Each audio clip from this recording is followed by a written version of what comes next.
மார்பிலே எரிச்சிருவ போலயே. என்ன இப்படி முறைக்கிற? என்ன பாரதே, கடைசியில இப்படி ஆயிடுச்சு. எனக்கு எதிராக உனக்கு கிடைச்ச ஆதாரம் கடைசி நிமிஷத்துல ஒண்ணுமே இல்லாம காத்தோட காத்தா போயிடுச்சு. உனக்கு ஒரு விஷயம் தெரியுமா? உன்கிட்ட இருந்த அந்த லேப்டாப்பை வாங்கிட்டு போய் சுத்தியில வச்சு சில்லு சில்லா உடைக்கிறப்போ எவ்வளவு சந்தோஷமா இருந்துச்சு தெரியுமா? அதெல்லாம் உனக்கு சொன்னா புரியாது, அனுபவிச்சாதான் தெரியும். ஃபேண்டாஸ்டிக். பாரதி, சும்மா சொல்லக்கூடாது. இந்த காஃபியை குடிக்கிறப்போ என்ன ஃபீல் வருதுன்னா அதை விட செம்ம ஃபீல் அந்த லேப்டாப் உடைச்சப்போ. எங்க பாரு, நான் நினைச்சது நடக்கணுங்கிறதுக்காக யார வேணாலும் என்ன வேணாலும் பண்ணுவேன். அதுதான் இந்த பவானி. நீ ஆதிக்கிட்ட சொல்லி போலீஸ கூட்டிட்டு வந்ததுக்கு உன் பொண்ணு உன் கையில கிடைக்காம இருக்கணுங்கிறதுக்காக தான் அந்த பொம்மையில கட்டி வச்ச. அதையும் மீறி அவளை நீ காப்பாத்தி கூட்டிட்டு வந்துட்ட. எனக்கு வேண்டாத விஷயத்தெல்லாம் தூக்கி போட்டுட்டு போயிட்டே இருப்பேன். அதுல உன் பொண்ணு மட்டும் விதிவிலக்கு கிடையாது. என்னன்னு சொல்றேன், நல்லா கேட்டுக்கோ. உன்னை கொலை பண்ணி அந்த பழிய வேறு யார் மேலேயாவது போட என்னால முடியும்.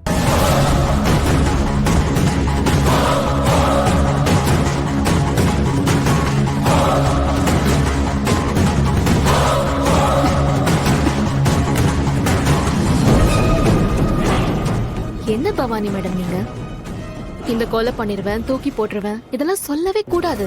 செஞ்சு காட்டிடணும். நீ சொன்ன விஷயத்த நீ சொல்லி முடிக்கிறதுக்குள்ள நான் செஞ்சுட்டேன் பாத்தியா? என்ன புரியலையா? சரி, புரியுற மாதிரி நானே சொல்றேன். நீ குடிச்சிட்டு இருக்கல காஃபி, இதுல ஒரே ஒரு சொட்டு விஷத்தை மட்டும் நான் கலந்துட்டேன்.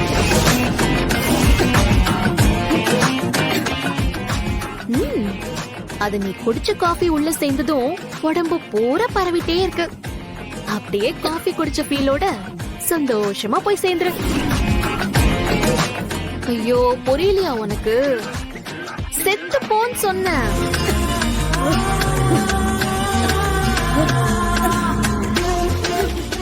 பாரதே, எனக்கு கொண்டு தப்பு செல்லன்னு மட்டும் பார்க்காத. நீ செத்து போனாலே இங்க நிறைய பேரு நிம்மதியா மூச்சு விடுவாங்க. உன்னை கொன்னது நான் தான் பெருமையா சொல்லிட்டு நான் ஜெயிலுக்கு போயிடுவேன். பாரதி, வேண்டாம் பாரதி, நான் சாக மாட்டேன். என்ன சாக விட்டுறாத, காப்பாத்து. உனக்கு நான் அவ்வளவு சொல்லியும் கூட என் பொண்ணை ஈவு இறக்கம் இல்லாம சோளக்காட்டு பொம்மையோட ஒன்னா சேர்த்து வெயில்ல கட்டி போடணும்னு உனக்கு எப்படி தோணுச்சு? அதுக்கு நீ தண்டனை அனுபவிக்க வேணாமா? பவானி அடிச்ச அடிய பார்த்தல. நீ எதை பத்தி சொல்ற மித்ரா? என்ன பாரதி, தெரிஞ்சுக்கிட்டே தெரியாத மாதிரி கேக்குறதுனால நடந்த விஷயம் இல்லன்னு ஆயிடுமா? நீ எங்களுக்கு எதிரா வச்சிருந்த ஆதாரத்தை மொத்தமா அழிச்சிட்டோம் பாத்தியா? அத வச்சுட்டு தானே அந்த ஆட்டம் ஆடுன. உனக்கு ஒரு விஷயம் தெரியுமா? என் அண்ணன் என்கிட்ட போன் பண்ணி லேப்டாப்ப பவானி சுக்கு நூறா உடைச்சிட்டான்னு சொன்னப்போ அது கேட்க எவ்வளவு சந்தோஷமா இருந்துச்சு தெரியுமா? மித்ரா, உனக்கு இன்னுமா புத்தி வரல? ஹே, இவ்ளோ நடந்ததுக்கு அப்புறமும் உன் திமிரு மட்டும் அடங்கல.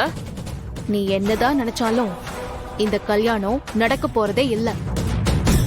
உனக்கும் ஆதிக்கும் இந்த கல்யாணம் நடக்கவே போறதில்லன்னு நான் சொல்லிட்டு இருக்கேன். ஆனா நீங்க கேட்க மாட்டேங்கிறீங்க.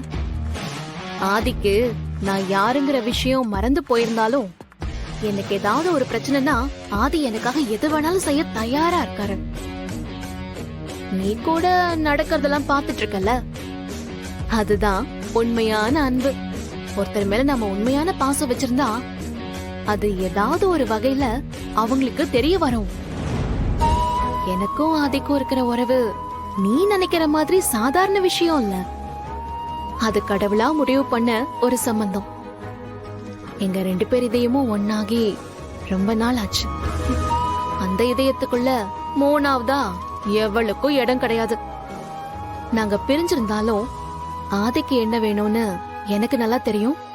அதே மாதிரி ஆதிக்கு நான் யாருன்னு தெரியாம இருந்தாலும் எனக்கு என்ன வேணும்னு அவருக்கு நல்லாவே தெரியும். வாவ், எப்படி எப்படி? நீ நினைக்கிறத அவரு புரிஞ்சுக்குவாரு, அவரு நினைக்கிறதெல்லாம் நீங்க புரிஞ்சுப்பீங்க. புரியல? உங்கள மாதிரி தெய்வீக காதல் ஜோடி யாருமே இல்லன்னு சொல்ல வர, அப்படிதானே? ம், ஓகே, நீ சொல்றத உண்மைனே வச்சுக்கலாம். நான் நம்புற மாதிரி நீ அத ப்ரூவ் பண்ணி காட்டு. அப்புறம் நீ சொல்றது சரின்னு ஒத்துக்கலாம். மித்ரா, வந்த வேலையை பாக்குறத விட்டுட்டு எதுக்காக இவ கூட வம்பு வளர்த்துட்டு இருக்க? அதுக்காக அவ பேசுறதெல்லாம் கேட்டுட்டு சும்மா நிக்க சொல்றியா? நீ கொஞ்சம் வெயிட் பண்ணு நந்தினி. அவ இன்னும் என்னெல்லாம் கதை சொல்றான்னு கேப்போம். சரி, ஓகே.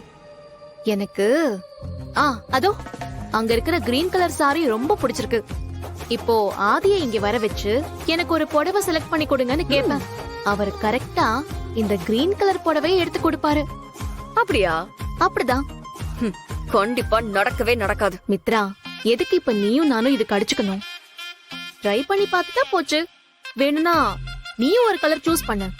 ஆதி அந்த புடவைய கரெக்டா எடுக்கிறாரான்னு பாப்போம். சரி, பார்க்கலாம். எனக்கு அந்த ரெட் கலர் புடவை எடுங்க. சரிங்க மேடம்.